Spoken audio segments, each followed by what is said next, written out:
পোলাওয়ের সাথে রোববার দুপুরে কি খাওয়াচ্ছ? হাঁসের ডিমের ডালনা রান্না করলে ঠিক কেমন হয় বলো তো? খুব ভালো হয়। ওকে, তাহলে বানিয়ে ফেলছি। আগেই প্রেসার কুকারে হাঁসের ডিম আর আলুটা দুটো সিটি দিয়ে সেদ্ধ করে রেখেছিলাম। তারপর সর্ষের তেলে একে একে হাঁসের ডিমটা ভেজে নিলাম, আর তারপরে সেদ্ধ করা আলুটাও ভেজে নিলাম। সেই তেলটাতেই জিরে ফোড়ন দিয়ে তাতে পেঁয়াজ বাটা আর লঙ্কা বাটা দিয়ে দিলাম। ভালো করে কষানোর পরে হলুদ, নুন আর লঙ্কার গুঁড়োর একটা মিক্স বানিয়েছিলাম, সেটা দিয়ে দিলাম। তাতে দিয়ে দিলাম ভেজে রাখা আলুগুলো, জিরে বাটা আর আদা রসুন বাটা।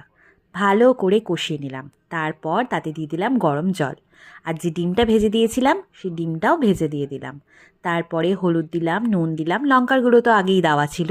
নামানোর আগে দিয়ে দিলাম অল্প একটু চিনি আর গরম মশলা। তারপর আর কি, আমার হাঁসের ডিমের ডালনা একদম রেডি। দেখো তো খেয়ে ঠিক কেমন হয়েছে। পোলাওয়ের সঙ্গে একদম পারফেক্ট কম্বিনেশন।